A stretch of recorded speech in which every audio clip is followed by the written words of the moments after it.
Welcome to the World Nuclear Association webinar, How Can We Streamline the Licensing of Small Modular Reactors?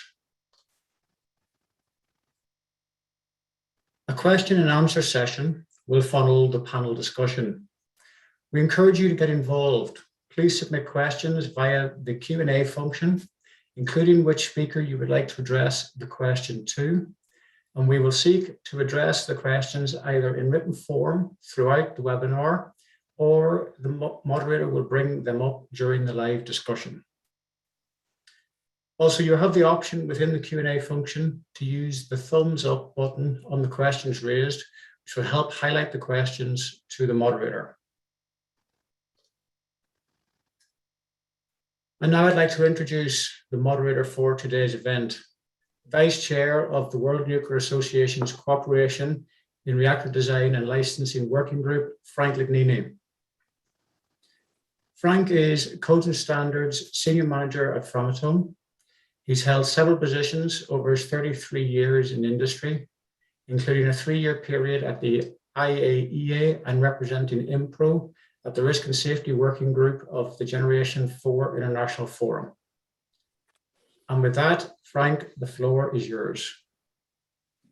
Thank you, Alan. Hello, everyone.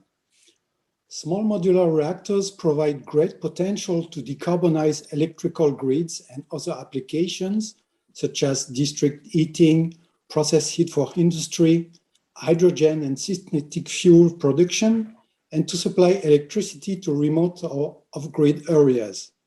The World Nuclear Association recently published a report, Design Maturity and Regulatory Expectations for SMRs, which found that in order to facilitate the large-scale development of SMRs, it will be critical to reduce uncertainty and risk in the licensing process when reactor designs are to be built in various countries.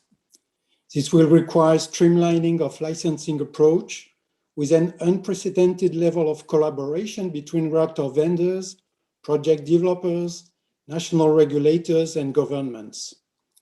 In today's panel, you will hear from a diverse range of experts as they discuss these issues. The large number of SMR designs, differing levels of design, technical maturity, differing licensing frameworks for different requirements, risk introduced by these differences for SMR vendors and project developers, opportunities and challenges that streamlining of licensing approaches would create, need for widespread development of SMRs, and need for greater international collaboration. I am joined today by an esteemed panel of experts to discuss these issues. So we will hear successively Tom Bergman. Tom Bergman is Vice President of Regulatory Affairs at NuScale Power. In addition, Tom has held the role of Chair of the Small Modular Reactor Task Force at the World Nuclear Association for over 6 years, and also he acts as Vice Chair of the Cordell Working Group. Anna Bradford is the Deputy Director of the Division of Nuclear Reactor Licensing in the Office of Nuclear Reactors at the US Nuclear Regulatory Commission. Ms. Bradford has been with the NRC for 21 years, during which time she has held positions in multiple offices in the agency, leading efforts in a wide range of areas, including small modular reactor licensing and non-light water reactor policy issues. We will also hear Nadezhda Salnikova.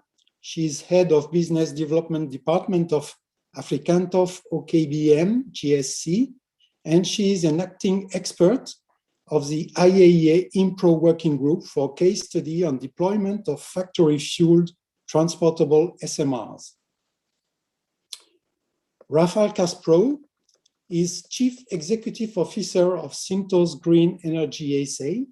This is a company focused on deep decarbonization of the largest privately owned industrial group in Poland. Syntos Green Energy SA develops and invests in zero-emission technologies like offshore wind on Baltic Sea, small modular reactors, micro modular reactors, and hydrogen. Also, last but not least, we will have Dr. Sol Pedre. She's head of the CAREM SMR project, led by the Argentinian National Atomic Energy Commission. The CAREM reactor currently under construction is the first power reactor completely designed and built by Argentina, one further step in over 70 years of nuclear development in Argentina. Dr. Pedre is also a professor at the Balseiro Institute. So let me start with Tom. So Tom, as chairman of the SMR task force that published the report you are intimately familiar with, you are familiar with its findings and recommendations. And furthermore, at NuScale, as NuScale has now completed design certification for the NuScale power module, from a reactor vendor's perspective, what are the challenges with the current national approaches to licensing in your view?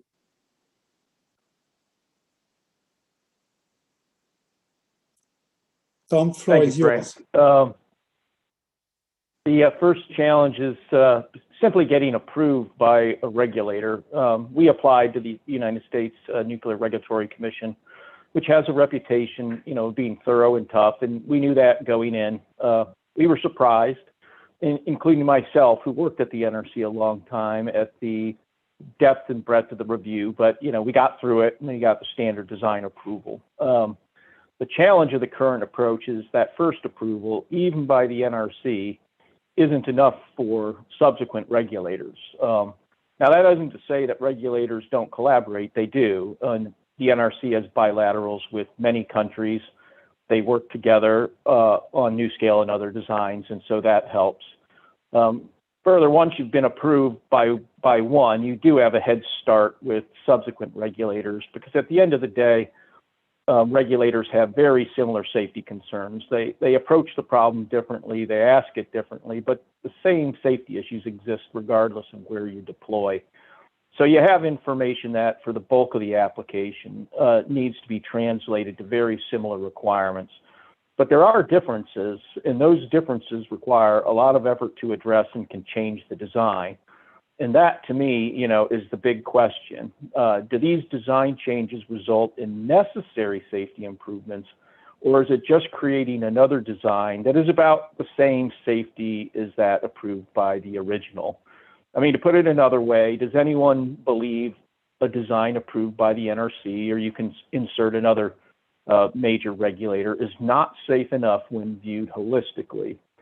And if you say, well, yeah, of course it's safe enough, then why does it need to be modified to become another holistically safe design? Because it is those design changes that diminish the benefits of SMRs in particular, which are designed for the most part to be built anywhere and shipped anywhere. And if you have to customize them for each country, you're taking away some of that benefit.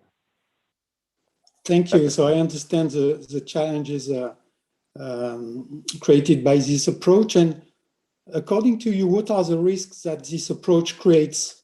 And are any of these risks unique to SMRs?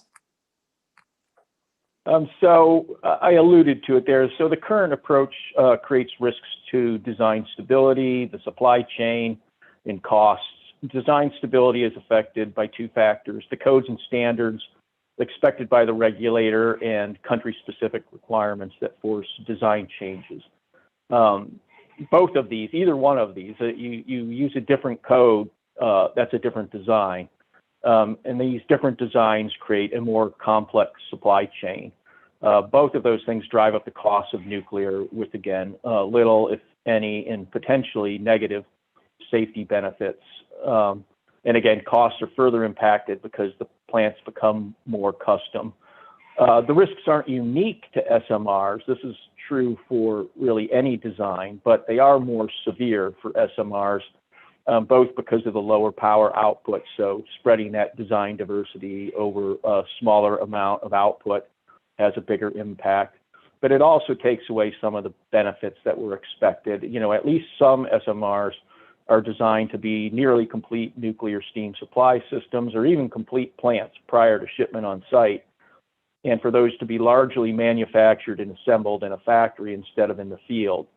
So the more you make SMRs look like little big reactors instead of sort of the unique, innovative, and safer ways to produce electricity, the more you hurt the industry, and ultimately, if we're looking for decarbonization, people of Earth.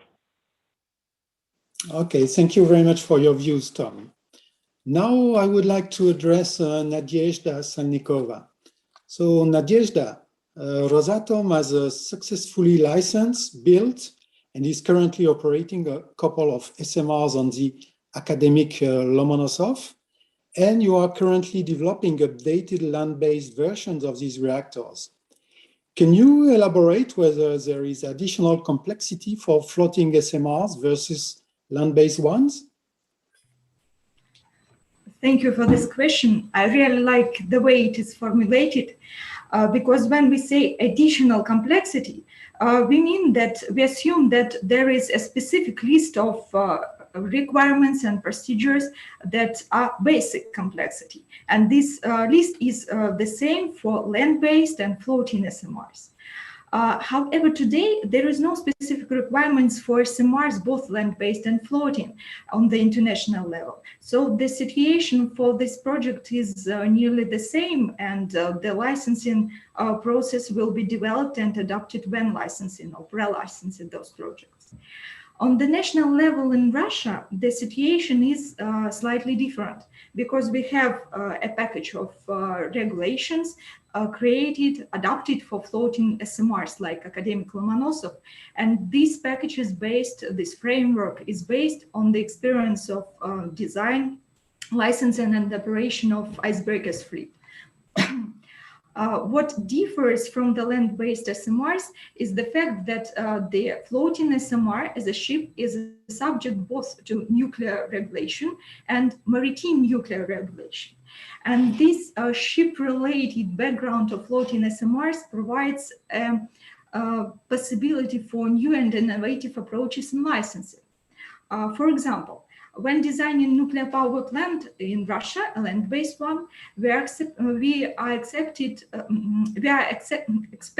that this design will meet the requirements of the other country when it is deployed, and we should adapt the project to the site specific and to the legal specific, regulatory specific of the country where the project will be deployed.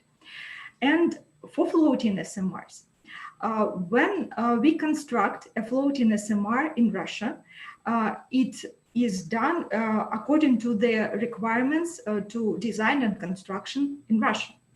And when the ship is expected to leave the port of Russia, it should have the license of the Russian regulatory body and also a specific certificate of the maritime regulatory body of Russia. So both these documents prove that the floating nuclear power unit is ready for operation and it meets all the safety requirements. So what happens when this floating power unit comes to the host country? We can, having this specific ship background of the floating power unit, we can look at the specific procedures that are described in SOLAS Convention for nuclear ships. And they differ from the land-based ones. So SOLAS says that the respective governmental bodies of the host country can review the documents issued by the national regulator of the floating nuclear power unit, and reviewing them, decide whether it is possible to operate this floating unit on the territory of the host state or not. So it allows this approach doesn't presuppose the adaptation of the project to the different regulation of the host country. That is completely impossible because the floating power unit is already constructed. And also the designer and the operator can use the solutions that are proven by R&D and operational experience. I strongly hope that this approach allows to use all the advantages of the SMR's design. And of course, we have no experience of such approach now, and the details should be elaborated with the customer country, taking into account its specific requirements and regulations and the wishes of the customer. But maybe using this approach, we can benefit from the possibility of SMRs to be of serial production. So the same unit, the same floating unit for all the sites. So the idea is completely different from the land-based. Okay, thank you, Nadezhda. Maybe another question and maybe a short answer because we are just in time. So Rosatom has projects of all sizes outside Russia. Thus, you have had some experience interacting with several international regulators. Do you see the same challenges as those raised by Tom with projects that Rosatom is developing outside of Russia for large-scale reactors today and for SMRs in the future? So sure, I like very much the idea that Tom pronounced that there is a dilemma between the innovations in SMRs and the necessity for the regulator to prove safety of these innovations. But it is an evolutionary process, and I think we should interact with the regulator, with the designer, in order to find some balanced solution to this issue. Thank you, Nadezhda. Now I would like to turn towards Rafael. So Rafael, I am and we all are really interested in your perspective on this. Can you elaborate on what Synthos Green Energy project development plans from the point of view of a project developer, one that is looking to provide zero carbon energy to industry in Poland? How important is having relatively straightforward and predictable access to an international market of nuclear technologies and SMRs in particular? Rafael? Good morning, everybody. So yes, indeed, Synthos Green Energy is a company with focus on deep decarbonization of the largest private industrial group in Poland and Polish industry. We started our SMR project 2 years ago. Actually, we opened dialogue with the Polish regulator, PAA, on licensing issue for light water reactors. We're just on the beginning of the road. As I said, this is pre-licensing dialogue with the Polish regulator. We also cooperate with a number of US utilities with a development of light water reactors in US and also in Poland and on the Canadian market as well. This is what we do as a country without experience with the nuclear, and as a company who has no nuclear experience. We start with the building regulatory frames and prepare our own proposal to the government with the required regulatory changes. By the way, we are in the middle of this process because Polish government just proposed last week changes for the nuclear law and nuclear investment law, and we're going to add a part about SMRs and about MMRs. We expect that Poland can be a great market for SMRs in the future. We're going to decommission 200 coal-fired boilers between 100 and 300 megawatts, so electric. So we are perfect for SMRs deployment in the future. It's why also we decided to invest into this technology. And actually, we are also on the very advanced process of the pre-screening of some sites in Poland. And I hope that very soon we'll be ready to start pre-licensing for the sites, plural number, because we hope to deploy much more than one reactor. We're thinking about the fleet of SMRs during the next 2 decades in Poland. So that's my perspective. I would like to say also that thank you very much, World Nuclear Association, not only for invitation to this meeting, but also for the report you publish about regulatory expectations for SMRs. It's excellent and very helpful. And I need to say that we're going exactly with guidance from this report. So it perfectly matches our expectations. Thank you. Well, thank you, Rafael. This is nice to hear. This is nice to have positive feedback from on our publications. So you said you had contact with national regulators, but I understand you need not really start pre-licensing activities to prepare for future project development. Do you think that a more internationally streamlined regulatory approach would minimize the need for this upcoming pre-licensing process you will face? Absolutely. There are two battles in Europe in the front of us. First is taxonomy and recognition of nuclear in European taxonomy. A second battle, it will be building regulatory frames for SMRs. This is what I can say, that these days in Europe we have more regulatory standards than a kind of cheese in France. That's first. Second, I would like to say that we expect from the most mature and developed nuclear market in the world, from the US, to take leadership. And I think that the role of NRC and cooperation between NRC and different vendors in US interested in the deployment of US SMRs in Europe and in Poland, for example, and relation between NRC and local regulators, also building multilateral agreements for country of origin recognition, it could be very helpful. So international acceptance, international pressure on the governments and regulatory standards would be required, definitely. Thank you, Rafael. That's very interesting. And thank you for making the link for me. You mentioned the US NRC, so I will now turn towards Anna Bradford. So Anna, moving to the regulatory viewpoint, we are quite keen to understand the regulatory perspective on SMRs. How does the NRC view the need for widespread development of SMRs, and what challenges do you foresee in the future? Anna?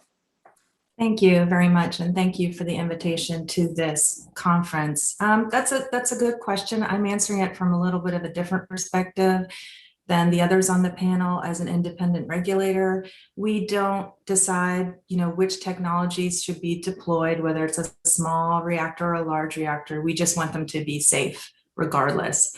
However, I am currently the chair of the SMR Regulators Forum at the IAEA, and I can see from that activity that SMRs can certainly meet the needs of many countries across the world, whether they're embarking countries or mature regulators. I think some of the challenges for SMRs are similar to those for large reactors when it comes to things like public acceptance. I think people hear reactor and react whether it's a small one or a large one. And I think there are concerns about new technologies that have not been tested. And I think some other challenges would be similar to, again, to large light water reactors, the embarking countries that don't have an established regulatory framework for a power reactor. That's something that's going to need to be developed for SMRs. For those countries that do have large reactors already, they may need to undergo kind of a mindset change when it comes to licensing small modular reactors. You heard Tom mention that getting through the US NRC was not easy, and it's not, and it's purposely not easy, because we want to make sure that these new designs still meet our safety requirements. And I think when you're first of a kind, when you're the first SMR going through a licensing process, it can be challenging because it's new to the regulator as well as to other stakeholders. But I think once you get past that first of a kind and get to the nth of a kind, it becomes more streamlined and more efficient. So those are some of the challenges I see for SMR worldwide deployment. Okay, thank you for this view, Anna. So you mentioned some current challenges. Do you anticipate new challenges in the future? Have you seen any trends so far among all the numerous projects that have been submitted either to the NRC or more globally to the regulatory community. And as you say, as a chairperson of the SMR regulatory framework, you may exchange on these issues among these forums. So can you tell us more about these potential additional challenges and trends? Thank you. Sure. For licensing, I think one challenge can be that some of the companies developing these reactors, they're quite different than the big players that have been in nuclear power industry for many years. Some of them are small companies. They have great design ideas, but they're not used to, I will say, maybe the rigor of nuclear licensing. And again, I'm speaking from the viewpoint of a regulator here. So that can be a challenge. They might not be equipped maybe to answer all the questions that the regulator has, or perhaps the design is not completely fully developed yet. It might still be in a conceptual stage or maybe 50% developed, but the regulator might need more information than that to make sure that we can make our safety finding. I think another challenge is the wide variety of technologies that are being developed. I mean, it's similar for large reactors. So for example, the US works with Canada a lot. Canada is used to CANDU reactors for the most part. In the US, we're used to PWRs and BWRs. So our regulatory frameworks are similar in some ways, but there is that technology difference that can present a challenge when we're trying to share ideas about how to regulate reactors. And when it comes to small modular reactors, there's an even wider variety of different technologies out there. And so it can be hard to focus your attention on one and to share information with another country because they might not be looking at the same design at all. I think another challenge is that computer models may not apply. Models that have been developed for large light water reactors might not be applicable or may need to be significantly revised in order to give you meaningful information for small modular reactors, especially those that are not light water cooled. And then operating experience might not apply. You know, in the US, we have 50, 60 years of operating experience that we rely on to make decisions, and we might not have that for small modular reactors, again, especially for those that are non-light water cooled. So I think those are some of the licensing challenges that we've encountered. Thank you for this view, Anna. And hopefully, I believe that some of the challenges you pointed out are also, let's say, described and discussed in the recent WNA publication about design maturity. And hopefully we try to give guidance, advice, recommendations in order to engage with the regulatory community with the necessary level of information, detail, so that a constructive dialogue can start. So this was one of the goals when we initiated this publication. So now I would like to turn to our other panelist, Dr. Pedre. So, Sol, the National Atomic Energy Commission in Argentina has been supporting the design, licensing, and construction of the CAREM-25 reactor design. Could you elaborate further on the Commission's approach to this? What has the overall strategy been? So, please. Okay, so thank you very much for the invitation. Also, it's very interesting to hear you all. To give you a little background, the CAREM project is part of a kind of relaunch of the Argentinian nuclear program that was around 2006, and included a package that also included the culmination of our Atucha 2 power reactor and the life extension of our CANDU reactor in Embalse. And so basically there's like an added problem that maybe you don't face, that we had to basically reconstruct most of our technical teams. That's why we have a lot of maybe older engineers with young engineers and beautiful like me, as I may add. Mm-hmm. And basically the current project was entrusted to the National Atomic Energy Commission because this is the government institution that it is in charge of the main scientific and technological innovations in the nuclear sector in Argentina. And since it was an innovative new reactor, it was like the perfect place to start this design. the National Atomic Energy Commission has basically mothered all the other nuclear sector companies, and in Argentina has shares in all of them. There's a big nuclear ecosystem for such a small country, and basically, well, to accommodate these projects, we had to make some administrative changes, so it was easy to develop such a big project in a government institution, and of course to rebuild the technical teams. So in this situation, I wanted to tell you this so you understand why was the strategy that Argentina started. In this situation, the strategy was to design and build a scale prototype to test the main innovative concepts and to develop the necessary technical teams and the administrative capabilities in the National Atomic Energy Commission and other nuclear companies that were very, well, a little bit destroyed over after this large period, and to take this next step in our nuclear national program. At the same time, we are not new to the nuclear arena. We have 70 years of nuclear tradition in Argentina, and the main idea for our country in all these years has been to anchor the different projects to maximize the Argentinian engineering and fabrication participation in this project. That has been always in all the Argentinian nuclear projects the main line to develop and sustain the supply chain. And that's also very, very important in the current projects. And so that you have an idea, we have 3 nuclear power plants operating.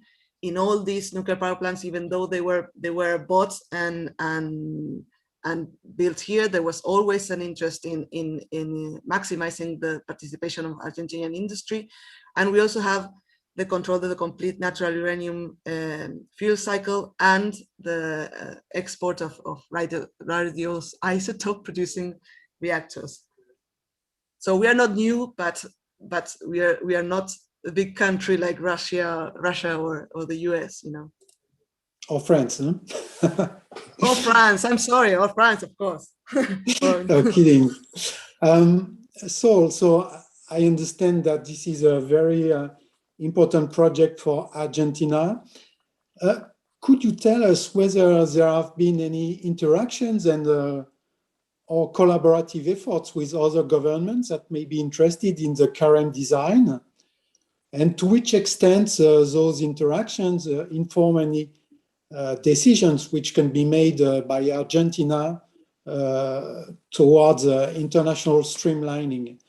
And if I further continue, what is the relationship and the cooperation level at between the CNEA, the government, and the Argentinian regulator, which of course is independent? So can you tell us about this, please?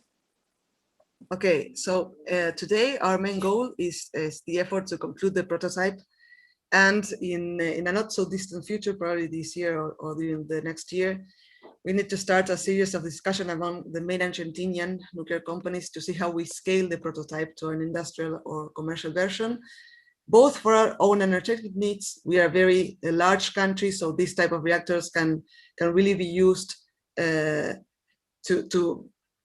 use less cables, let's say, and also to create another high added value export. As I was telling you already, we have some experience in exporting nuclear technologies, especially in these research reactors, and we would like to repeat this. Of course, I think in these efforts, the international collaboration will be very important, and I think there's a lot to be explored in this area. We are very, very in the initial stages of this international exploration.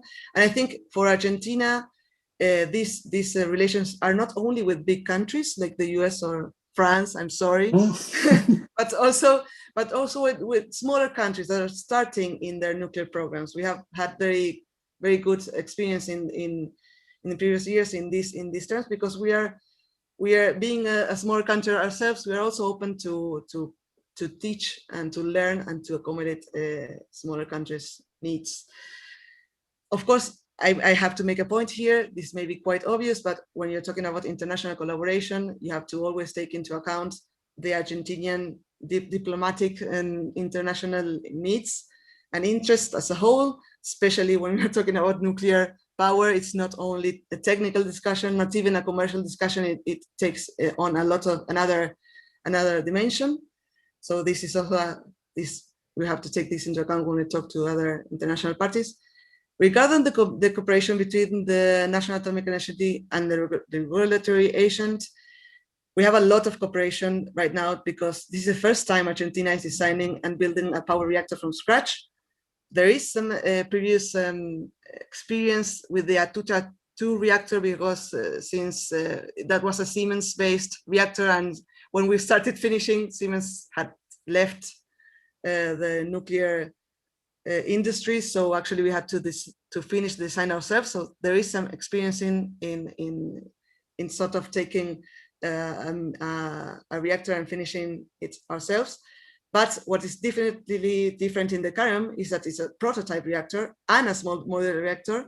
So so we had to basically develop between the two institutions a sense of an ad hoc procedure for this case that has involvement from the regulatory agency from the very, very initial design phases. And I may add two distinct characteristics. One is that the regulatory agency has given us a permission to start building the reactor without completing without giving us the permission to operate it if you want it. So we started building the reactor with not the complete licensing done. That's different, but it was needed because in our type of country and for a prototype reactor, we had to start testing something and start developing our supply chain before all the papers are completely done. Of course, they will not give us permission to operate if we don't have everything in order. And the other very interesting thing that I think one of the other panelists were mentioned is that basically we developed a special classification system for structure systems and components that was developed by the National Atomic Energy Commission and approved by the regulatory agency that's more tailored for a small modular reactor design. I'm sorry, maybe I went too long with the answer, but it was a very interesting point. Yeah, I agree. It's interesting, and maybe later some topics you mentioned about safety classification could be further discussed, I believe, with the IAEA, because they are currently reviewing the applicability of their safety standards to SMR. So this may be a good point to discuss with them. So thank you, Saul. And now I would like to come back to, continue with the panelists. And I would have a question for Rafal. So Rafal, following this same line related to the need for greater international collaboration to support project development, what are your thoughts about the recommendations in the report regarding greater international regulatory cooperation? And ultimately, what can the national governments, regulators, and the nuclear industry do to make your job and the job of other organizations seeking to deploy new reactors easier? Would you please elaborate? Tricky question. Yes, that's a long list. I can say what we can do, and international organizations or regulators should do to speed up the process of deployment. First, I would say that what we do, we hire or we cooperate with excellent services with the building regulatory roadmap for Poland for SMR's deployment. That's first. We work with the excellent generation on feasibility study of some SMRs and some also regulatory required changes and application for the general opinion about the technology and organization, which is the first step in the pre-licensing process in Poland. We work with the Fortum and with the Tractable. Tractable is is already in process in preparing required changes in the regulations in Poland for us, and also with the legal advisors. So this is what we do, and what international community of nuclear can do. Obviously, there is a lot of things like multilateral agreements between regulators or between countries to recognize country of origin or recognize licensing. I believe strongly that if something is licensed in the United States, will be licensed soon, it will be very helpful if some guidance will be provided for the local regulators or local governments. So there is a lot of standards like Cordell, which we already work with as the best, let's say, guidance for technology developers like we are. But I do believe in international standardization. 2 years ago, there was a first meeting, European Commission high-level SMRs meeting, and we participated as a company in this meeting.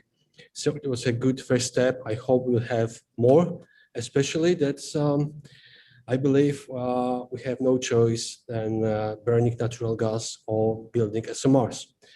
And in places like Poland, especially very well-developed district heating, we have 55 megawatts thermal of district heating. You can simply not replace current coal-fired plants with something else except burning natural gas or building SMRs for district heating. You cannot supply in heat cities like Warsaw, Wrocław, Krakow, and other. So it create great opportunity for US vendors, and we believe US regulations as a product in the situation of Poland and also the countries. Thank you for these views, Rafael. And once again, you provide me as the opportunity for a good link because you mentioned the US NRC. So I will turn towards Anna. If I can bring you in on this, I think that regulators are recognizing the need for greater international collaboration, and the report identifies activities such as the IAEA Regulators Forum, which you chair, and a recent MOC signed between the NRC and the Canadian Nuclear Safety Commission, CNSC. So I was wondering if there is any feedback from these activities and what challenges are currently being addressed. Please, Anna. Thank you. Yeah, I appreciate that question. I would say that on the regulator side, at least, we've cooperated going back for decades. You know, I'm sure some of us remember MDEP, which was started up several years ago and is still going on at the NEA. So we always are looking to share information with other regulators to see what they've learned, how they're approaching things, how we can all do things better. I think that we are working even harder to share information for SMRs because we want to learn from each other's experience. The SMR Regulators Forum has been ongoing since about 2015, and we've issued several reports on the IAEA public website talking about common positions of the regulators with respect to SMRs. I think some of the challenges are similar. In my opinion, one of the biggest challenges is the sovereign ability of each country to determine the safety that is required for their reactors. I mean, so at the US NRC, we have a lot of control over regulations and what it is we think is required to provide public health and safety. But we do have a box that we have to operate in that's set by the laws that are passed by our Congress. So for example, the Atomic Energy Act for us requires, for example, that there be something we call ITAC after a reactor is constructed, where the regulator goes in and makes sure that it was constructed the way it's supposed to be. I don't know of any other country that requires ITAC. So right there is a challenge that just going back to the fundamental laws and sovereignty of each country, it can be a challenge. So that's one of the biggest hurdles I see. Okay, thank you for this view, Anna. So maybe I will now turn towards Tom. So Tom, having previously worked for the NRC and having successfully guided NuScale through the design certification process, you have had the opportunity to examine this issue through both lenses. So are these proactive approaches that a vendor or regulator can take that would go a long way towards accelerating international licensing? What opportunities and challenges do you foresee in the desire to harmonize and streamline international regulatory approaches, Tom?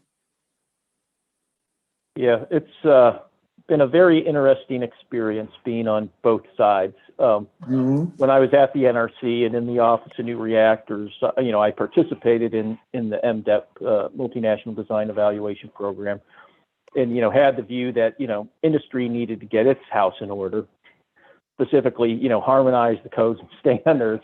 Of course, now that I'm on the industry side, I see the real problem is the regulators need to harmonize their requirements.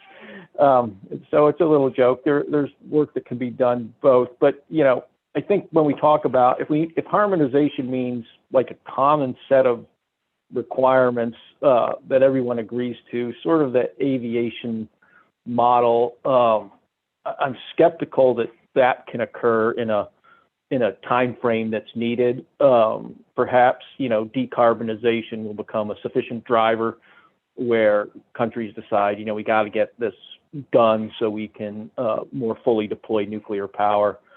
So there may be, that's why I say this, if you believe the NRC makes a good holistic safety finding, so I'm talking about design when I say safety. So things like ITAC that Anna mentioned, those are process things that shouldn't affect the design and can be dealt with, but the actual, is the design as you propose to construct it acceptable? Even if it's using a code from a different country, again, does the RCC provide a lesser design than the ASME? I doubt it. When you look at it holistically, that you're saying, yes, we're not going to not look at it all. We're not just going to say, well, the NRC approved it, rubber stamp, but that collaboration between the NRC, which does occur with other regulators, is, well, this doesn't meet our requirements exactly. How did you find this design acceptable? That sort of coming to a common understanding of how both the vendor and the regulator concluded the design was safe enough would go a long way. It's a form of harmonization, not what we've typically used, but it's probably something that can be done in the near term. And you ask, what can vendors do? Vendors can do a lot. So, as an simple example, so, we're a US-based company.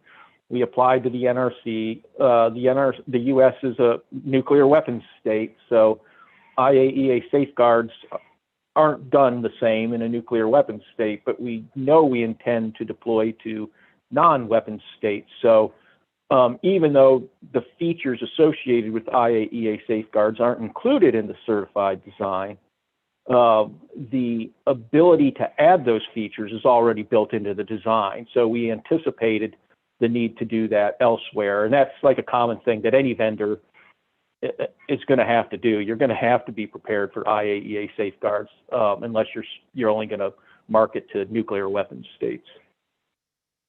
Okay, thank you for these views, Tom. Now I would like to turn again towards Nadezhda. So Nadezhda, what is your perspective?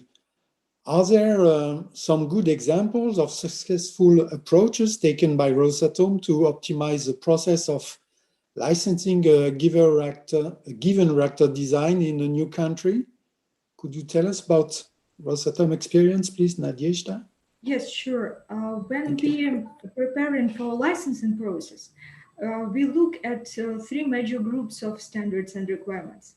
And the first one are the IAEA standards that are non-binding, but they contain some fundamental safety principles, so we are expected to meet them. And as for SMRs, for example, to optimize the future licensing process, we now participate in the IAEA activity aimed at analyzing the applicability of the existing standards to the SMR's design. And we hope this activity will help us to understand where we are now and what can be done in order to facilitate, to promote the future SMR deployment. The other two groups are national standards and supranational standards like European standards. And the problem is that those standards are really different. And the process of optimization or standardization of licensing is completely difficult and nearly and close to being impossible. But there are some specific features, some elements that help us to facilitate this process. Those like having experienced and competent staff, first of all, then the process of interaction between the regulator and the designer and the customer, that should be organized in a prompt way, and it should be a well-organized information exchange. This issue was also marked in the report made by Cadell. And what's really important is a preparatory work based on the experience of supporting licensing in Hungary, Iran, Egypt, Bangladesh, and other countries. We know that it is really important to analyze the difference between the requirements in Russia and national standards of the country of deployment, the infrastructure within the country of deployment, and other specific features. And the better this preparatory work is done, the easier licensing process is. Thank you, Nadezhda. Thank you for these views. So now, I believe that WNA General Director Sama Bilbao in Leon is going to ask a question to a panelist. Sama, are you there?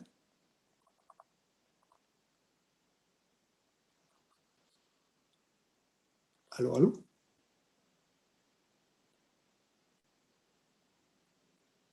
Is Sama with us? Okay, so I believe Sama is not here. So maybe I will ask a question to Dr. Sol Pedre. So Sol, we have discussed the CAREM 25 project previously, and we are wondering, in line with this discussion on opportunities and challenges, if looking back from where you are today, if there are anything that would ultimately have made the development of CAREM 25 and or the export of technology easier. What do you think is the optimum level of interaction between governments and their regulators? And how can a government incentivize or facilitate and empower regulatory authorities to innovate and to streamline their processes without compromising their independence? Sol? Okay, so that's a very big question. I think one of the main struggles in Argentina has been these different political and economic periods that has like all the time challenged the development of these new technologies. Incredibly, the nuclear sector has survived 70 years of history in Argentina, but I think maybe this doesn't apply to your countries. I think in some points it does, because there's a big issue that has been already posed in this panel, that is the social licensing of the activity, and that's, I think, varies the political and how much really support you get for this type of development. So I think that's one point that was in some parts outside of our hands. I think another key aspect is to really work the relations with the other nuclear companies in the sector it's very important not only to think from the point of view of the design, but also who is going to build the design, who is going to build the fuel, who is going to build all the parts, and how you make this work in a country like Argentina. And in that sense, I think there has been not all the time there has been a very holistic relationship. I think now we're working on that, and it's very important to take that. And a good point, I think, a very important point in the current project.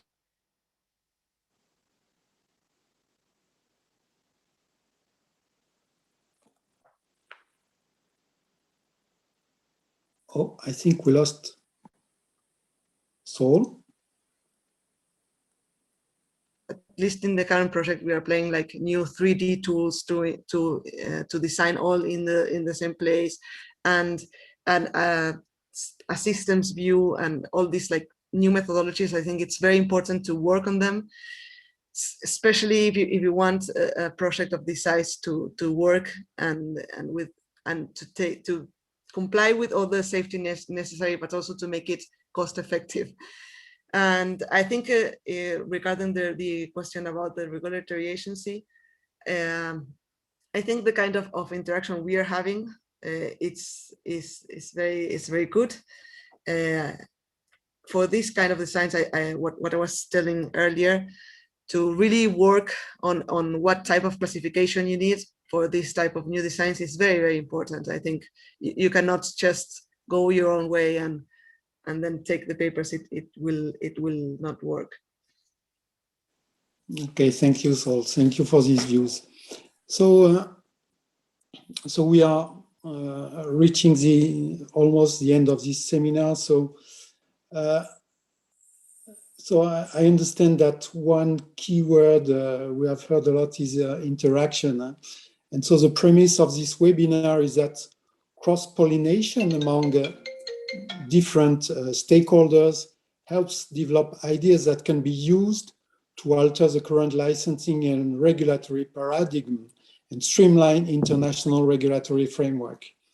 So I will ask each panelist maybe to quickly react and to give me their thought about the next logical step in terms of the recommendations which are provided in the report around greater cooperation and streamlining of regulatory requirements. What could this be, and how would you look to implement these?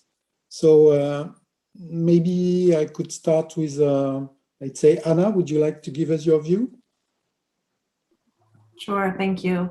I think that the report recommendations were good. I think they are things that can be tackled. I think some of it, as we've heard today, are quite challenging. And I think Tom mentioned that we might not be able to get to a streamlined or a harmonized approval process in the timeframes that people are hoping that we can. So it doesn't mean it can't be done. I'm just not sure it can be done quickly enough to satisfy those who would like it done, last year, who would already like it to be done.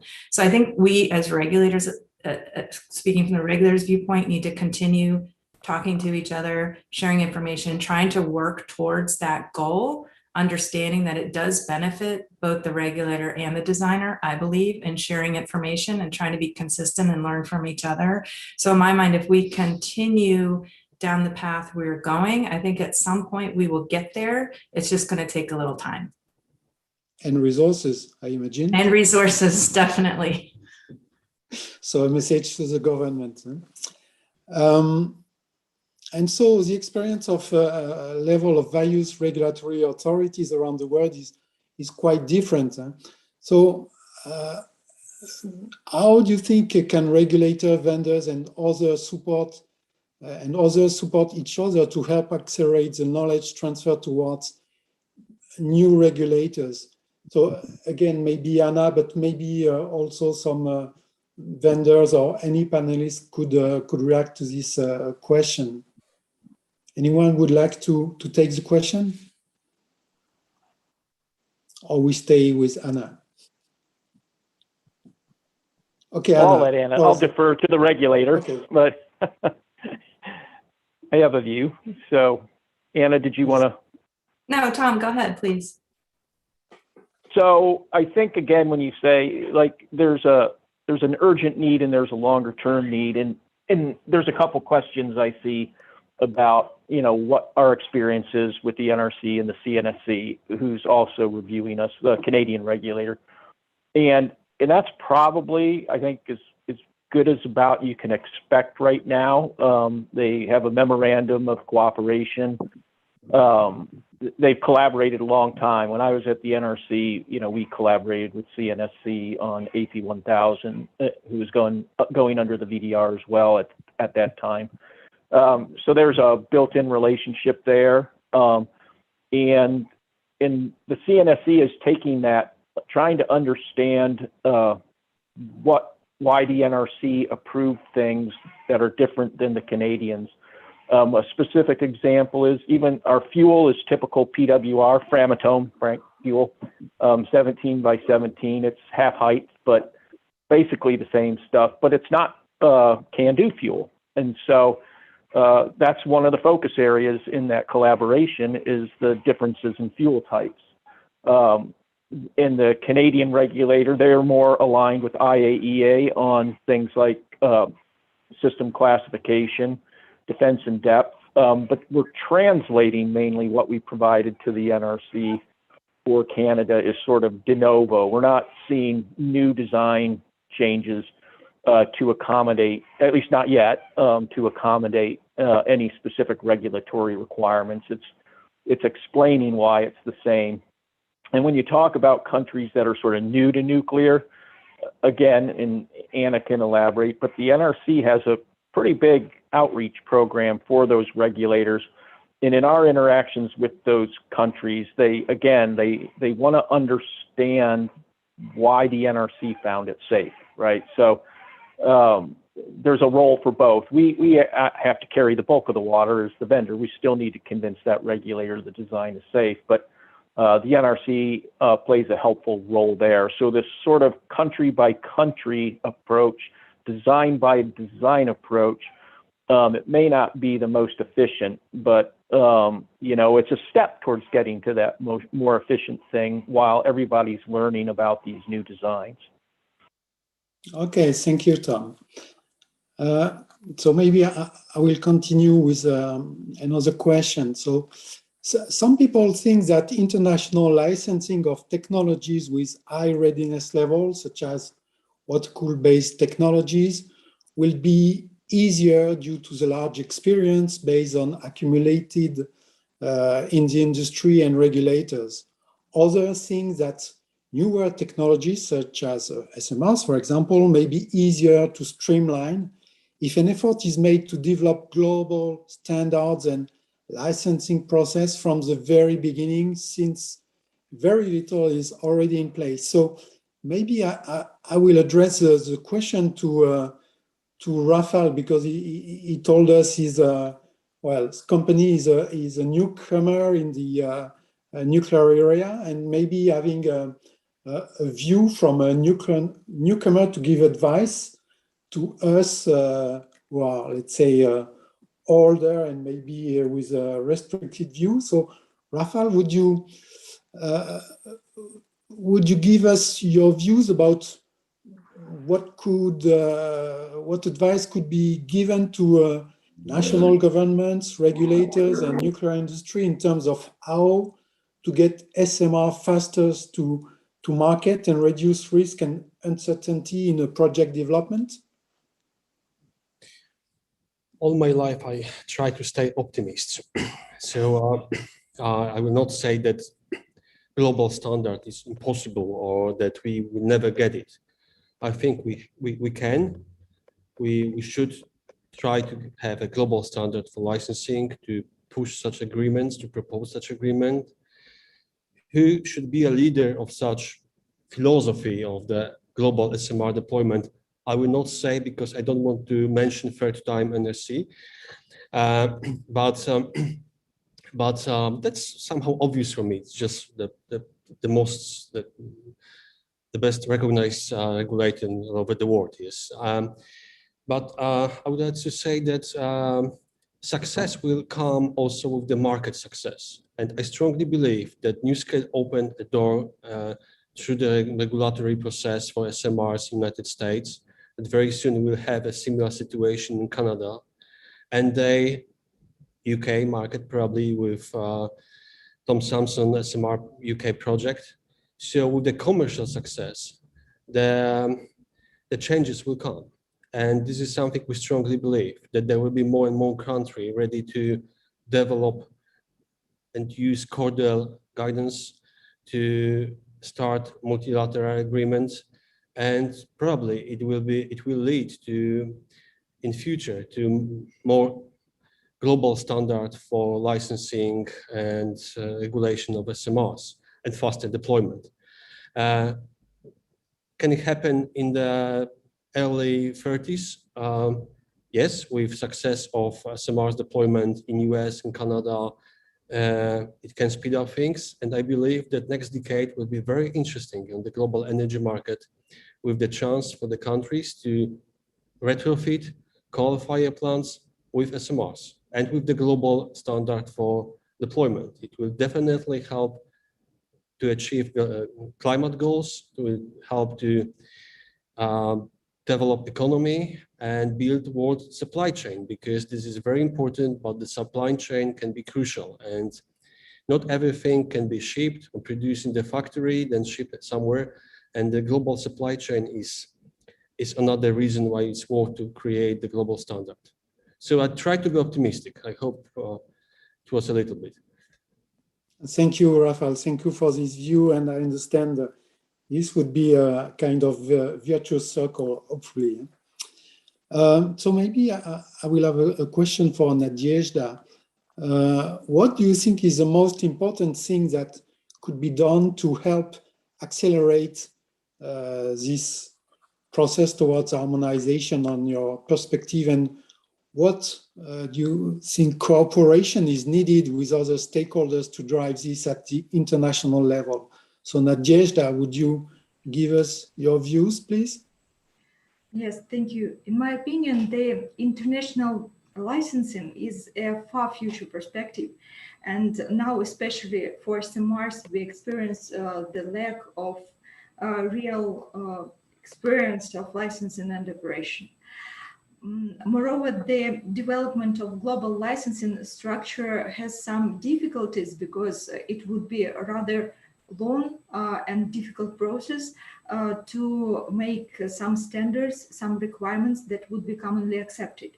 And then there is one more problem connected with the thing that the changes in those global standards would also be difficult and long, and they couldn't be done simultaneously with the technology development that is principally important for the designers.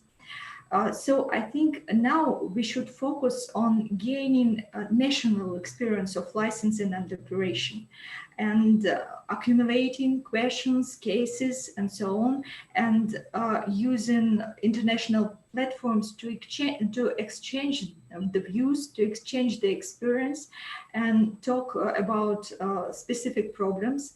And the focus should be on the exchange between regulators, the designers, and the customers, because the opinions of all the stakeholders are important when elaborating new technology that is aimed to be international, export-like technology for international market. Thank you, Nadezhda. Thank you. So I believe we are almost, we just have a few minutes left. So I will turn towards Alan.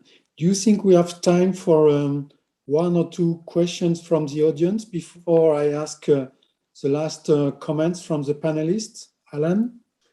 Maybe one or two, Frank, possibly something to address to all. Okay, so, okay, let me then ask again all the panelists, and I will ask them by order a very last question. So I will ask for short answer, maybe 1 minute maximum each, because we are really touching to the end of this webinar. So what do you think, or what would you like the international licensing framework to look like in 5 years' time from now, for example? What would be the ideal licensing framework? So I will ask maybe, so maybe I will start with the vendors. So Tom, would you give us your view?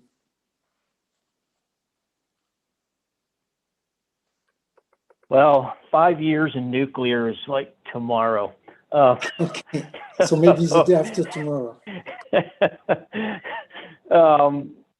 You know, it would be, again, you're not going to see fully harmonized requirements in 5 years. That's just not practical.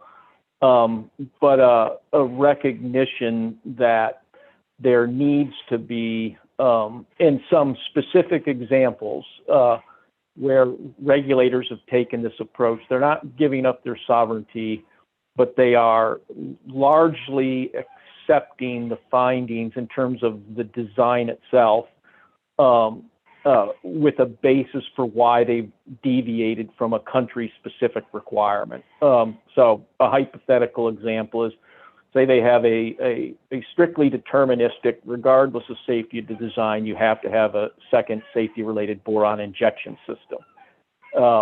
We don't have that in our design, and the NRC accepted that. So if a country could say, okay, we got it, you don't meet our specific, but we understand the overall safety case, you can proceed, that would be a significant accomplishment.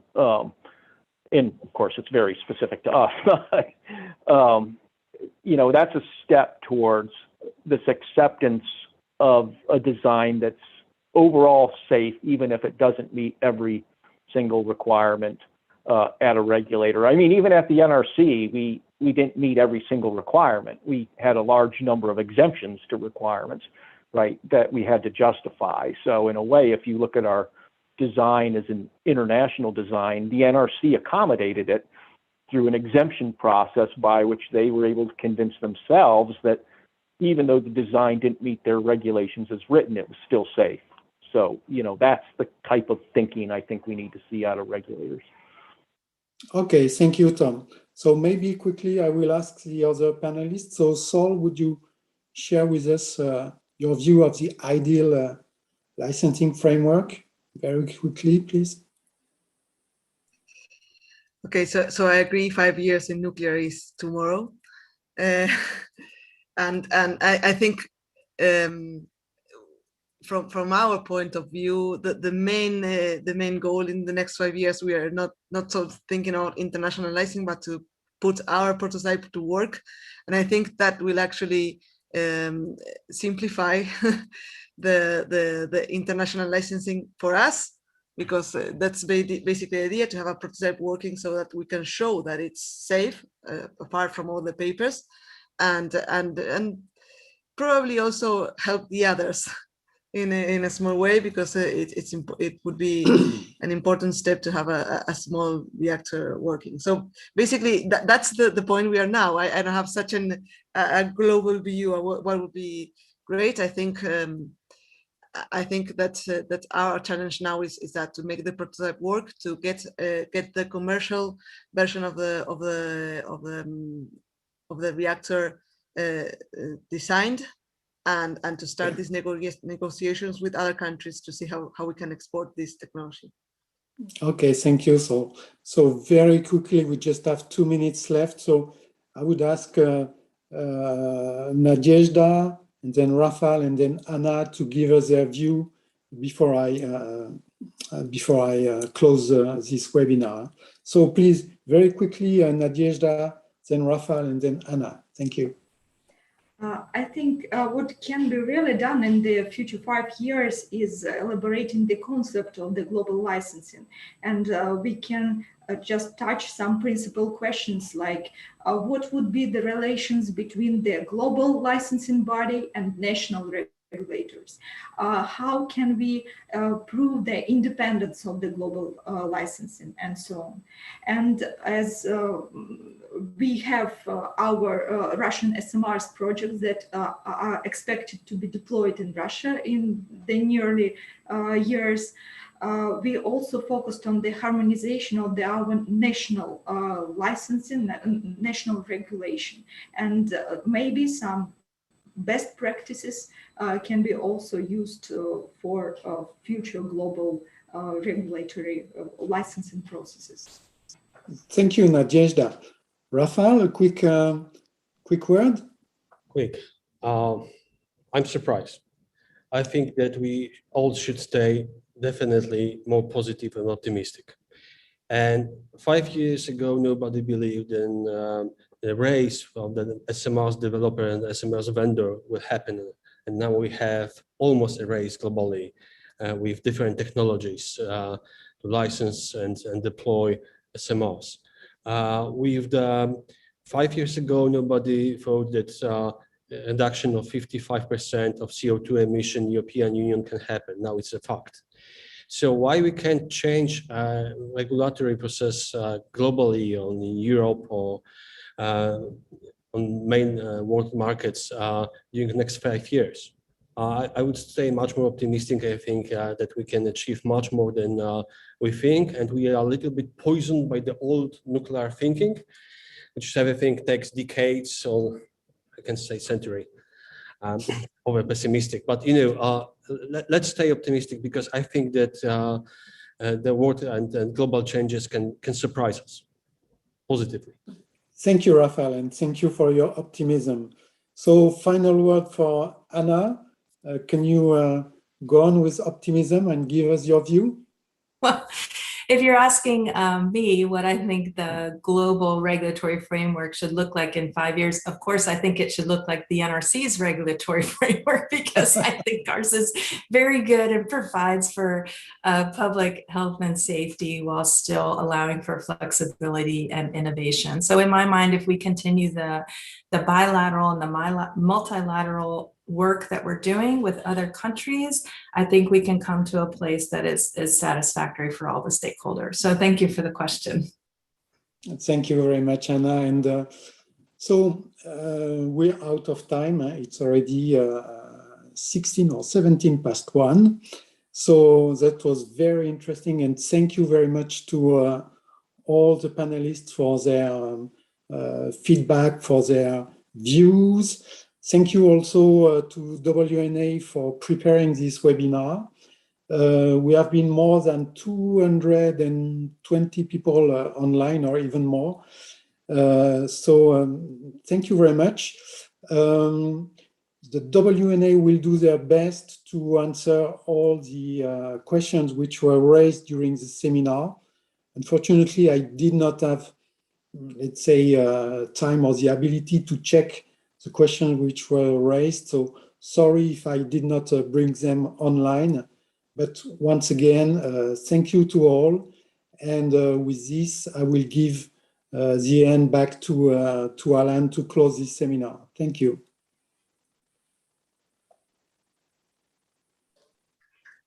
Thank you very much, Frank. And thank you all for attending the World Nuclear Association webinar, How Can We Streamline the Licensing of Small Modular Reactors? If you would like to find out more about the activities of the World Nuclear Association or any of its working groups, you can do so via our homepage at www.world-nuclear.org. With that, I will wish that you all have a great day.